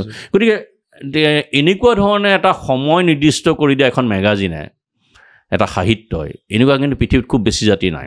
গতিকে সেই কথাটো পাহৰিলে নহ'ব। হয় ছাৰ। ছাৰ, আপুনি অসম লগতে ভাৰতবৰ্ষ আৰু যদি আমি চকু ফুৰাওঁ, তেতিয়াহ'লে বিশ্বৰ বিভিন্ন অনুষ্ঠানৰ লগত আপুনি জড়িত হৈ আছে। শেহতীয়াকৈ যদি কওঁ, তেতিয়াহ'লে খুব ছ'চিয়েল মিডিয়াত মই খুচৰোঁতে পালোঁ ছাৰ, আপুনি হিৰোশ্বিমা আৰু নাগাচাকিৰ সেই ইনচিডেণ্টৰ পিছত তাত প্ৰতিবাদ আন্দোলন যিখিনি হৈ আছিল, তাৰ লগতো আপুনি জড়িত হৈ আছে, এতিয়াও জড়িত হৈ আছে। তাত প্ৰতিবাদ হ'লে আপুনি এতিয়াও হয়তো যায় ছাৰ। কেনেকৈ ধৰণে জড়িত হৈ থাকে সেই বিশ্বৰ বিভিন্ন সংগঠনসমূহৰ লগত? নহয়, এবাৰ তেওঁলোকে কিবা এটা সন্দৰ্ভত যিটো হিৰোশ্বিমা নাগাচাকিৰ হাইড্ৰজেন বোমৰ বিৰুদ্ধে, নিউক্লিয়াৰ এটমিক আৰু হাইড্ৰজেন বোমৰ বিৰুদ্ধে যিটো তেওঁলোকৰ আন্দোলন, কিবা এটা প্ৰসংগত মোক এটা মেইল আহিলে যে তুমি যদি হেৰি হয়, তুমি যদি তাৰ কাৰণে আগ্ৰহী হয়, তোমাক আমি নিমন্ত্ৰণ জনাইছোঁ। কিন্তু এটা কথা, আমি তাত জাপানৰ খৰচে আমি ব্যয় কৰিম তোমাৰ কাৰণে, তোমাক দিম, কিন্তু তোমাৰ অহা যোৱাৰ খৰচটো নিদিওঁ। সেইবাৰ প্ৰথমবাৰ মই বহুত ভাবি মেলি তাৰপিছত মই টিকেট যোগাৰ কৰিলোঁ, কৰি পেলাই মই জাপানলৈ গ'লোঁ, টকিঅ' গ'লোঁ, নাগাচাকি গ'লোঁ, হিৰোশ্বিমা গ'লোঁ, গ'লোঁ। সাংঘাতিক এটা মই মানুহৰ কেনেকৈ এটা জোৱাৰৰ দৰে মানুহে প্ৰটেষ্ট কৰিব পাৰে, প্ৰতিবাদ কৰিব পাৰে, অথচ কিমান শৃংখলাবদ্ধ হাজাৰ হাজাৰ লাখ লাখ মানুহ আহি পেলাই সেই দিনটোত আহি পেলাই যিদিনা নাগাচাকি আৰু হিৰোশ্বিমা ধ্বংস হৈছিলে সেই দিনটোত প্ৰতিবাদ কৰিছে, বিক্ষোভ কৰিছে, প্ৰতিবাদ কৰিছে শান্তিপূৰ্ণ হয়। আৰু আনকি জাপানৰ প্ৰাইম মিনিষ্টাৰ আহিও আমাৰ লগতে বহি মানে থিয় হৈ পেলাই প্ৰতিবাদ কৰিছে। তো তাৰপিছত মই গৈ পেলাই যে মানুহখিনিৰ লগত যোগাযোগ পালোঁ, হ'লোঁ, তেওঁলোকৰ লগত কথা বতৰা পাতিলোঁ, ভাল লাগিল। তো এনেকৈ মই কেইবাবাৰো গ'লোঁ। পিছলৈ তেওঁলোকে মোক অহা যোৱা খৰচো দিয়া আৰম্ভ কৰিলে। তাত তেওঁলোকে হোমষ্টে দিয়ে, জাপানীজ মানুহৰ ঘৰত থাকিব পাৰিলোঁ। কেতিয়াবা 15 দিন 20 দিন জাপানী মানুহৰ ঘৰত থাকোঁ। খুব এটা সাংঘাতিক অভিজ্ঞতা। আৰু তেওঁলোকৰ নিচিনা শান্তিপ্ৰিয় জাতি আৰু কৰ্মঠ জাতি আজি তেওঁলোকে 80 বছৰ বয়সত, মই ঘৰত আছিলোঁ, মহিলাগৰাকীৰ বয়স 80 আৰু সেই একে বয়সৰ তেওঁৰ স্বামী, সদায় দেখিব যে মহিলাগৰাকী ৰাতিপুৱাই ওলাই যায়। তো মই সোধোঁ যে ৰাতিপুৱাই তেওঁ 6টা 6:30 বজাতে ওলাই যায়, মই শুই উঠাৰ আগতেই ক'ত যায়, কিবা কাম কৰে নেকি? বোলে তেওঁ হস্পিটেলত কাম কৰে। কৈছে, মই কৈছোঁ এই বয়সত? কৈছে নহয়, এই বয়সত কাম তেওঁ পইচাৰ কাৰণে নকৰে, তেওঁ নাৰ্ছিং কৰে, তেওঁ হস্পিটেল এখনত গৈ মানুহৰ শুশ্ৰূষা কৰে, বুঢ়া মানুহ এনেকুৱা ধৰণৰ মানুহক শুশ্ৰূষা কৰে। গতিকে তেওঁ সেই ছাৰ্ভিচটো তেওঁ মানুহক, জাতিক, দেশক ফ্ৰী দিছে। গতিকে সেই পৰ্যায়ৰ তেওঁলোকৰ ডেডিকেশ্যন, সেইটোৰ ফালৰ পৰা মই দেখিলোঁ যে, আৰু প্ৰথম মই মোবাইল ফোন দেখিছোঁ জাপানত। তেতিয়া মই আচৰিত হৈছোঁ যে এইটো কি ফোন? তেতিয়া দেখিলোঁ হেণ্ডফোন বুলি কৈছে তেওঁলোকে, যে মোৰ কি বস্তু বোলে, এইটো এটা হেণ্ডফোন আৰম্ভ হৈছে, লাহে লাহে তাত মানে কেমেৰাও লাগিব। মই বোলো হয় নেকি? আচ্ছা, এইটো আমি দেখা নাই। কিমান চনত ছাৰ? সেইটো মই 90 দশকত। তেতিয়া তাৰ পিছৰবাৰ যাওঁতে মই দেখিলোঁ, মোক জাপানৰ সাংবাদিক কেইজনে ক'লে যে এটা কথা খুব ভাল হৈছে, এতিয়া আমি কোনো বস্তুৱে আমাৰ মিছ নহয়, আমি চব বস্তুৱেই আমি ছবি বা ভিডিঅ' পাই যাওঁ। মোৰ কেনেকৈ? চবৰে হাতে হাতে ফোন আহি গ'ল, আৰু তাত কেমেৰা আহি গ'ল, আৰু গছৰ পৰা যদি কিবা ফল এটাও সৰে সেইটোও আমি পাই যাওঁ। তো মোৰ তেতিয়া আচৰিত লাগিছে, এনেকুৱাও হ'ব পাৰে নাই যে এটা পৃথিৱীত মানে দেশখনত যিকোনো ঠাইত যিকোনো ধৰণৰ ঘটনা এটা ঘটিলে চব খবৰ, চব মানে দৃশ্য বা ভিডিঅ' পাই যাওঁ, এইটো কেনেকৈ সম্ভৱ হ'ব পাৰে? তাৰ হয়তো 10 বছৰমানৰ পিছত ভাৰতত মোবাইল ফোন ভালকৈ আহিছে, আৰু আহাই নহয়, এতিয়া হয়তো সেই পৰ্যায়টো পাইছে য'ত এতিয়া গছৰ পৰা ফল এটা সৰিলেও মানুহে তাৰ ভিডিঅ'টো পাই যায়। ছাৰ, আপুনি ফোন কেতিয়া লৈছিল? মই কিন্তু ফোন যেতিয়া ভাৰতলৈ আহিছে বা অসমলৈ আহিছে, তেতিয়াই প্ৰথম বেটছটো আমি এতিয়া ফোন লৈছোঁ। তেতিয়া মানে ফোন লোৱা মানুহ খুব কম আছিলে, খুব কম মানুহে ফোন হাতত আছে। গতিকে আমাৰ এনেকুৱা যে আমি কাক ফোন কৰিম, ফোন কৰিবলৈতো মানুহ নাই। গতিকে আমি গাড়ীতে বহি ইজনে সিজনলৈ ফোন কৰোঁ। ফোনটো ব্যৱহাৰ কৰিব লাগিব, কাৰণ মানুহেই নাই ফোন কৰিবলৈ। গতিকে ফোন তেনেকুৱা ধৰণৰ ব্যৱহাৰ কৰিছোঁ। ইণ্টাৰেষ্টিং। ছাৰ, এটা কথা সকলোৱে চৰ্চা কৰে, ময়ো যিকেইটা টিভি চেনেলত কাম কৰিলোঁ, ছাৰ, আমি ভিডিঅ' বনাই মানুহৰ ওচৰত পৰিচয় লাভ কৰিছোঁ। কোনোবাই অনুষ্ঠান কৰি পৰিচয় লাভ কৰিছে, কোনোবাই অনুষ্ঠান কৰিবলৈ পোৱা নাই, ৰিপৰ্টিং কৰি পৰিচয় লাভ কৰিছে। ছাৰ, আপুনি টিভিত এটা শ্ব' নকৰে, ছাৰ, আপুনি টিভিত ভালকৈ অনুষ্ঠান এটাও নকৰে, হয়তো কেতিয়াবা ক'ৰবাত টকশ্বত এবাৰ দুবাৰ ওলায় বা ফোন এটা দিয়ে। ছাৰ, কেনেকৈ সম্ভৱ যে মানুহ এজনক একো নোকোৱাকৈ গোটেই অসমে? তেনেকুৱা নহয় একো, মানে এতিয়াও আজি তুমি চক্ৰবাণী পৰশৰ যদি তুমি ওলাই যোৱা, তোমাক 100টা মানুহে চিনি পাব, মোক হয়তো 1টা বা 2টা মানুহে চিনি পাব। সেইটো খুব বেয়াকৈ ভাবিবলগীয়া একো নাই, কাৰণ তোমালোক এটা দৃশ্যশ্ৰাব্য ভিজুৱেল মিডিয়াত কাম কৰি আছা। গতিকে তোমালোকৰ মুখখন আৰু তোমালোকৰ সেই ভিজুৱেল কামখিনি মানুহৰ মনত ৰেজিষ্টাৰ হৈ যায়। আমি প্ৰিণ্টৰ পৰা অহা, আৰু মই নিজেই জ্ঞাতসাৰেই মই যিমান পাৰোঁ কেমেৰাৰ পৰা আঁতৰি থকাৰ চেষ্টা কৰিছোঁ, কাৰণ মই দেখিলোঁ যে সমসাময়িক হওক বা মোৰ বন্ধু বান্ধৱ যিবোৰ সতীৰ্থ সাংবাদিক চবেই কেমেৰা আগত ওলাই আছে। কৈছে এজন মানুহটো থাকক যিজনে কেমেৰা আগত নোলাওক, আৰু মই সেই মানুহখিনিৰ লগত খুব মানে অন্তৰংগ বোধ কৰোঁ যিবোৰ কেমেৰাৰ পিছত থাকে, এওঁলোক ধৰা যেনে বহুত মানুহ আছে। আজি PCR মানুহখিনি আছে, MCR মানুহখিনি আছে, ষ্টুডিঅ'ত থকা মানুহখিনি আছে, ডেস্কৰ মানুহখিনি আছে, বহুতে চিনিয়ে নাপায়। বস্তুটো তেওঁলোকক চিনেই নাপায়, কাৰণ তেওঁলোকে গোটেই জীৱন টিভি চেনেলৰ কাৰণে দিলে, গোটেই জীৱন টিভি স্ক্ৰীণখন ধুনীয়া কৰিবৰ কাৰণে দি থৈ গ'ল, কিন্তু তেওঁলোক কোনো চিনি নাপায়। গতিকে মই সেইভাৱে তেওঁলোকৰ লগত অন্তৰংগতা বোধ কৰোঁ, তেওঁলোকৰ মোৰ ভালো।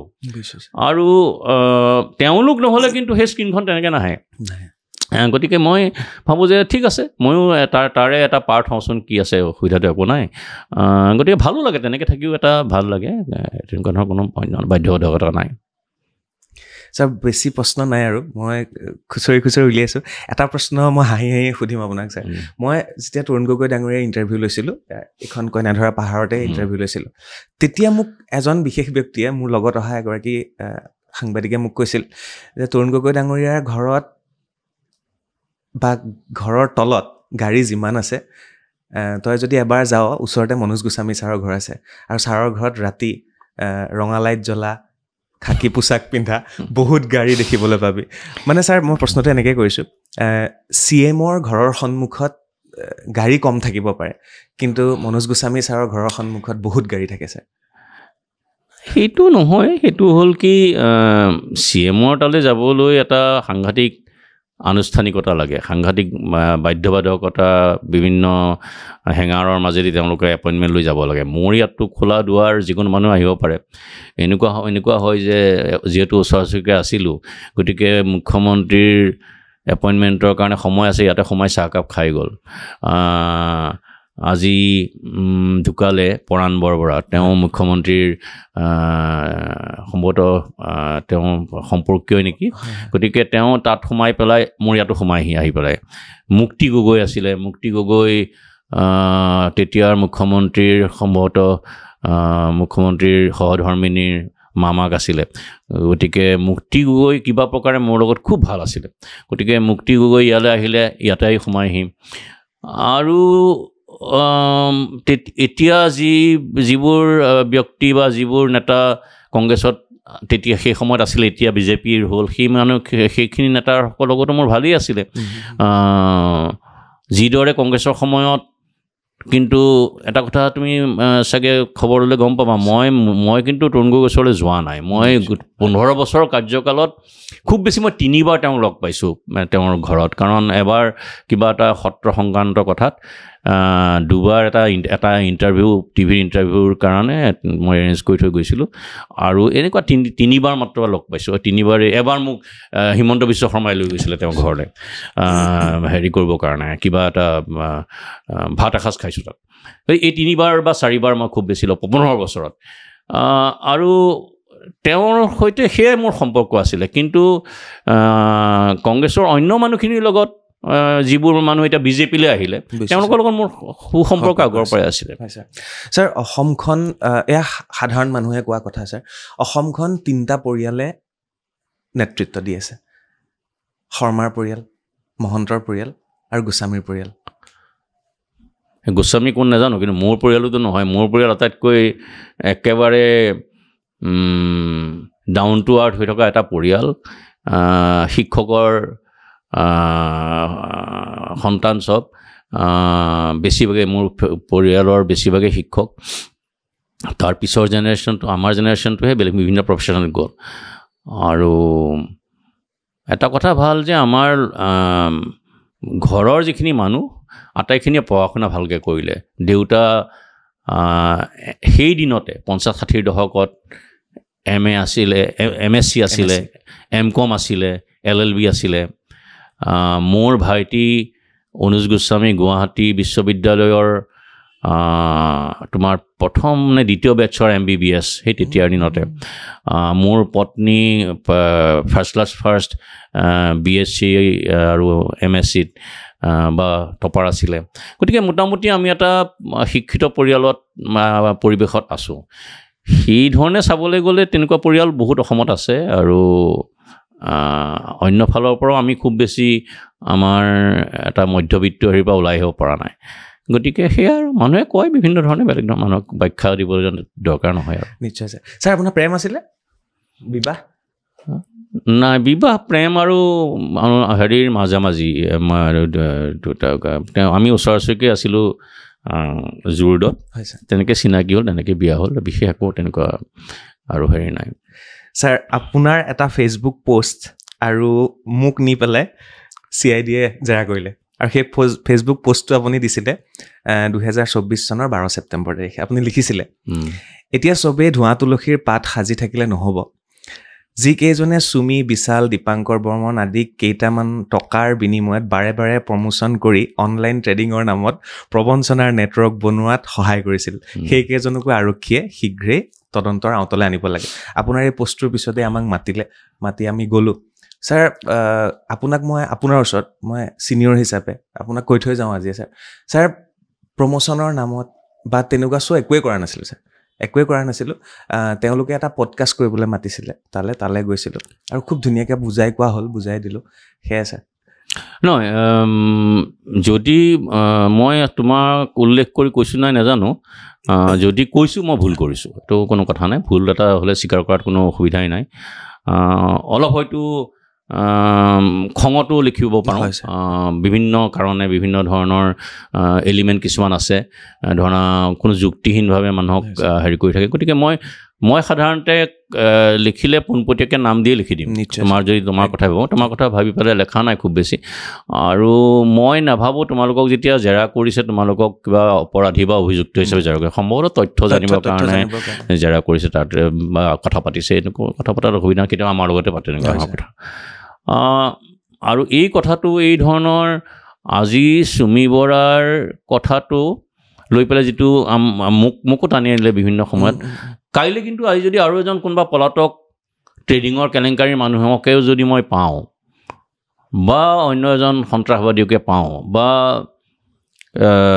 সেই ধৰণৰ কোনোবা বিতৰ্কিত ব্যক্তিক পাওঁ যি পুলিচে বিচাৰি ফুৰিছে পোৱা নাই পলাই আছে মই তেওঁ ইণ্টাৰভিউ কৰাত মোৰ কোনো আপত্তি নাই মই আকৌ কৰিম কিন্তু মানুহে যদি পৰেশ বৰাৰ ইণ্টাৰভিউ লাইভত কৰিব পাৰে তেতিয়াহ'লে সেইটো ইণ্টাৰভিউ কৰাৰ কি অসুবিধা আছে মইতো কৰিমেই মোকতো সেইটো বাধা দিব কোনো নোৱাৰে মই এতিয়াও আজিও যদি পাওঁ আজিয়ে কৰি দিম গতিকে সেইটো লৈ পেলাই যি ধৰণৰ এটা পৰিৱেশ সৃষ্টি কৰিলে সেইটো কিন্তু সাংবাদিকতাৰ কাৰণেও এটা বেয়া সেইটো কাৰণে বৰ ঠিক কথা নহয় যে পুলিচে সহায় কৰি দিছে পুলিচে চব ৰেডি কৰি দিছে সেইটো পিছত ভুল প্ৰমাণিত হ'ল পুলিচে পোৱাৰ আগতেই মই ইণ্টাৰভিউ কৰিছোঁ মোৰ ইণ্টাৰভিউ পিছতহে পুলিচে গম পাইছে গতিকে পিছত সেইটো মানে পালে কথাখিনি গম পালে তেতিয়া চবৰে ভুলটো প্ৰমাণিত হ'ল এতিয়া CBIটো আহিলেই খুবেই ভাল দিব নালাগে সেইখিনি কথা ছাৰ লাষ্ট প্ৰশ্ন কেনেকুৱা লাগিলে আৰু ছাৰ আপোনাৰ একদম শ্বৰ্ট প্ৰশ্ন খং উঠে ছাৰ কি খং মোৰ আগৰ পৰা যিহেতু মই তোমাক ক'লোঁ দেউতাহঁতৰ এটা সংস্কৃতি মই কালচাৰটো পাই আহিছোঁ দেউতাৰো খং খুব কম উঠিছিল আৰু আমি সেই সত্ৰীয়া পৰিৱেশত ডাঙৰ হোৱা মানুহটো আমাৰ ফটককৈ মানে সেই অদ্ভুত খং এটা উঠি নাযায় ভিতৰি গুজৰি গুমৰি থাকিলেও মুখত হয়তো হাঁহিটোৰে খংটো প্ৰকাশ হয়গৈ গতিকে ফটককৈ নহয় কেতিয়াবা উঠে নুঠা কথা নহয় ভয় কিহত লাগে ছাৰ ভয়টো লাগেই ভয় বিভিন্ন ধৰণৰ ভয় লাগে তোমাৰ সৰুতে ভূতৰ ভয় আছিলে আজিকালিও ভয় আছে ৰাজনৈতিক নেতাসকলৰ প্ৰতি মোৰ ভয় লাগে সকলোৰে প্ৰতি ভয় লাগে ভয়টো মানুহৰ ভয়ৰ পৰাই তুমি মনত ৰাখিবা ভয়ৰ পৰাই সকলোৰে জন্ম জ্ঞানৰ জন্ম ভগৱানৰ প্ৰতি ভয় আমেৰিকাৰ যদি তুমি মুদ্ৰাটো লোৱা এটা কইন লোৱা যে trust in god is the beginning of knowledge ভগৱানৰ প্ৰতি শ্ৰদ্ধা বা ভক্তি বা ভয়েই জ্ঞানৰ জন্ম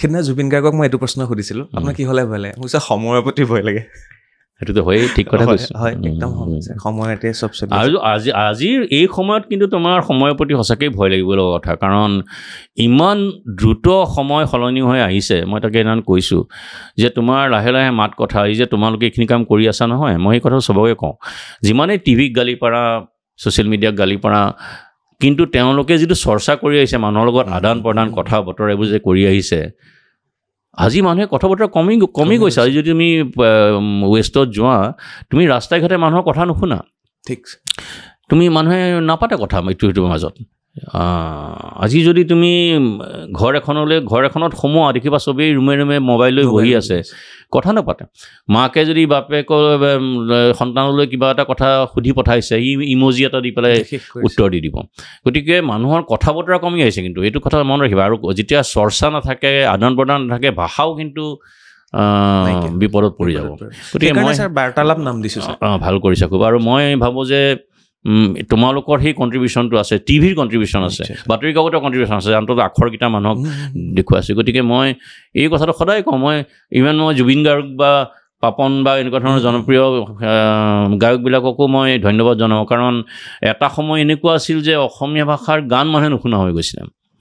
গতিকে এওঁলোকে যেতিয়া গান গাইছে, আজি 20,000 25,000 গাই পেলাই মানুহক যি ধৰণে জনপ্ৰিয় কৰিছে, আজি একেবাৰে দৰিদ্ৰজনৰ পৰা একেবাৰে উচ্চবিত্তজনলৈকে জুবিন গাৰ্গৰ গান শুনিছে, মানুহৰ ভাষাটো প্ৰচলন হৈ আহিছে নহয়। গতিকে সেইটো এটা ডাঙৰ কথা। ছাৰ, আপোনাক নতুন জেনেৰেশ্যনে এটা নাম দিছে। কালি মই আৰু দুজন মানুহৰ লগত কথা পাতিলোঁ, তেওঁলোকে কৈছে jam of the media industry আপুনি। নাজানো এইটো কি হেৰিৰ পৰা ক'লে। মোৰ নিচিনা মিডিয়াৰ মানুহ এই মুহূৰ্ততো বহুত আছে, কেইবাজনো আছে, বহুতেই আছে, কেইবাজন কি। আৰু যদি মই প্ৰিণ্ট আৰু টিভি মিডিয়াত দুইটাতে আছোঁ কাৰণে কৈছে, বা ছ'চিয়েল মিডিয়াত অকণ এক্টিভ হৈ থাকোঁ, হয়তো সেই এক্টিভ হৈ থকাৰ কাৰণেও এই বয়সত সেইকাৰণে কৈছে। গতিকে তেওঁলোকক ধন্যবাদ, মোৰ ক'বলৈ কি আছে। ছাৰ, আপুনি ফুটবল খেলিছিলে, খুব ভাল। খেলিছিলোঁ। মই গ'লকিপাৰ আছিলোঁ।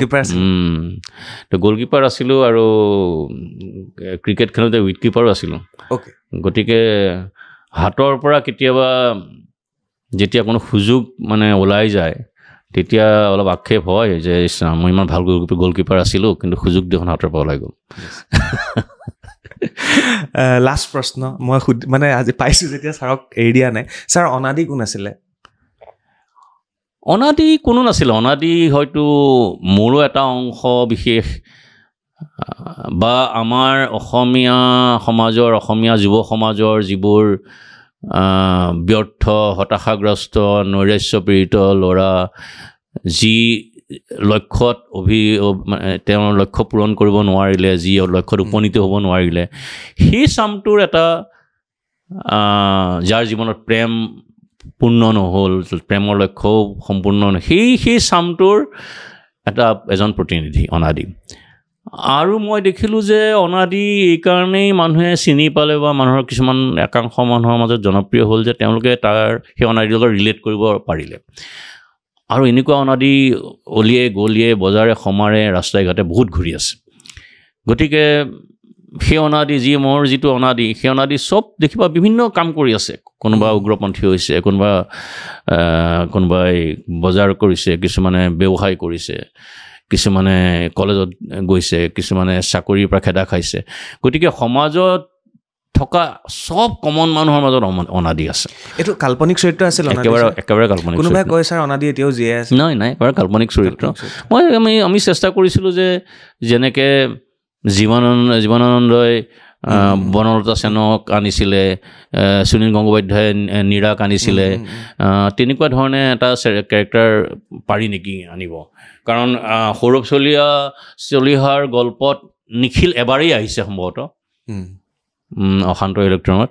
আজি সেই এবাৰ নিখিল আহিয়েই তেওঁ কিন্তু ইতিহাস হৈ গ'ল, একেবাৰে ইতিহাসৰ এটা চৰিত্ৰ হৈ গ'ল নিখিল। ৰবীন্দ্ৰ সংগীতৰ শব্দত নিখিলৰ টোপনি ভাগিল বুলি আৰম্ভ কৰিছে অশান্ত ইলেক্ট্ৰন।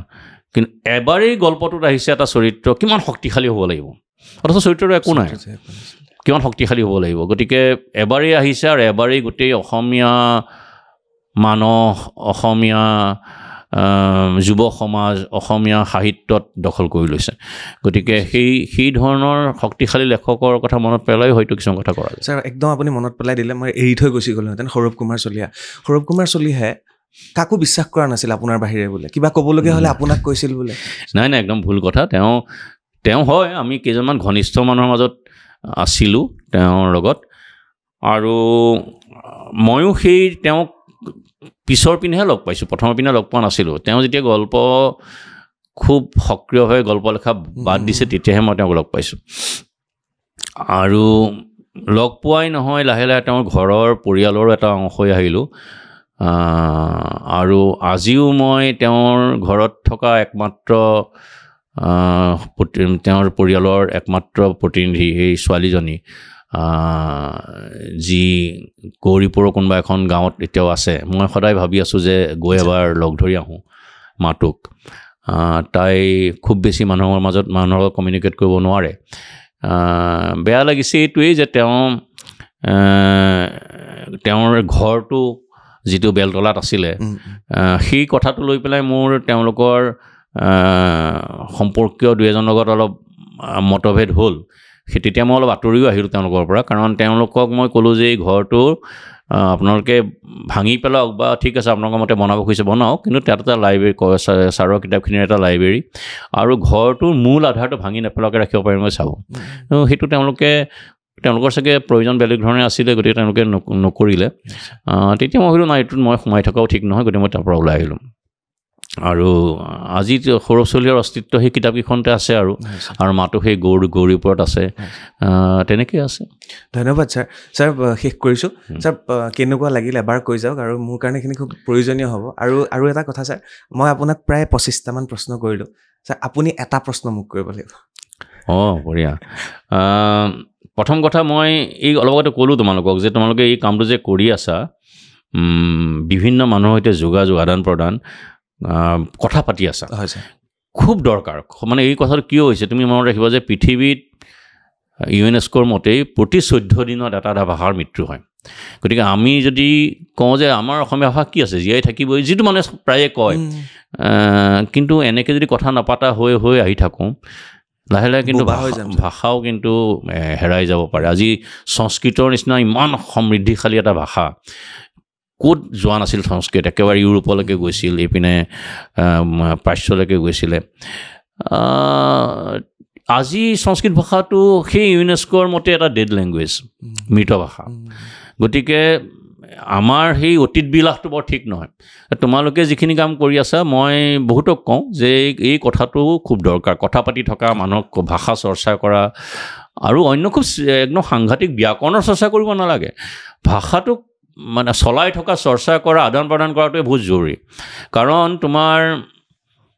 আমাৰ মানুহ কি হয় আমাৰ মানুহক কয় যে নাই আমাৰ ভাষাটোত অন্য শব্দ সোমাই গৈছে অমুকে তমুকে এইবোৰ কয় এইবোৰ খুব যদি ধৰি থাকিবলৈ কথা নহয় কাৰণ আৰু যদি কেম্ব্ৰিজ বা অক্সফৰ্ড ডিক্সনেৰী তুমি চোৱা বহুত ভাৰতীয় ভাষা তাত সোমাই আছে চাই শব্দটো সোমাই গৈছে ভাই শব্দটো সোমাই গৈছে যোগাৰ শব্দটো সোমাই গৈছে এইবোৰ চব ভাষা ইংৰাজীত হৈ গ'ল আমিও তেনেকৈ কিছুমান শব্দ আমাৰ জনজাতীয় শব্দবিলাক আছে সেইবোৰ গ্ৰহণ কৰিব লাগে তেতিয়াই ভাষা সমৃদ্ধ হ'ব আৰু ভাষাত পিউৰিটি বুলি কোনো কথা নাই সেইকাৰণে মই তোমাক কওঁ যিমান পাৰা তোমালোকে জনজাতীয় শব্দ ব্যৱহাৰ কৰা অন্য শব্দ ব্যৱহাৰ দুই এটা ইংৰাজী শব্দ ব্যৱহাৰ একো বেয়া কথা নহয় গানত কৰিছে একো কথা নাই এইটো কথাত তোমাৰ কোনো অসুবিধা নাই গতিকে তোমালোকে এইটো চলাই থাকা আৰু এইটো খুব জৰুৰী খালি মই তোমালোকক এটা কথা কওঁ যে হয় তোমালোকৰো যেনেকৈ টিভিত TRP লাগে পেপাৰত চাৰ্কুলেশ্যন লাগে তোমালোকৰো লাইকছ লাগে তোমালোকৰো এনগেজমেণ্ট লাগে তোমালোকৰ কমেণ্ট লাগে কিন্তু এটা পৰ্যায়ত মই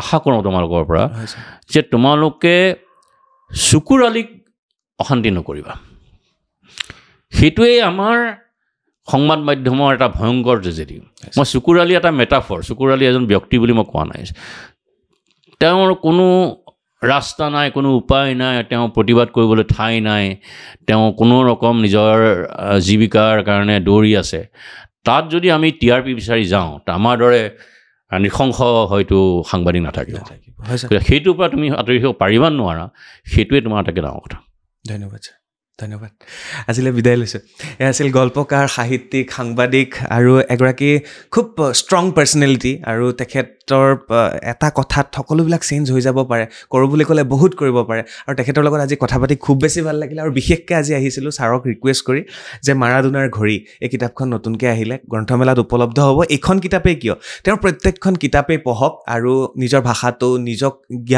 নিজকে জ্ঞানী কৰক ভাষাটোক সমৃদ্ধ কৰক সেয়া আশা তুমি এবাৰ কৈ দিয়া যে ষ্টুডেণ্ট ষ্ট'ৰৰ প্ৰকাশিত মাৰাডোনাৰ ঘড়ী এই কাৰণেই যে প্ৰকাশকসকলেও মানে যি প্ৰকাশ কৰা সকলেও মানে বহুত কষ্ট কৰি কিতাপখন উলিয়ায় গতিকে সেইটো তেওঁলোকে মানে ডাঙৰ এটা অৰিহণা যোগাই আছে বুলি মই ভাবোঁ ষ্টুডেণ্ট ষ্ট'ৰ ধন্যবাদ ছাৰ বিদায় লৈছোঁ থেংক ইউ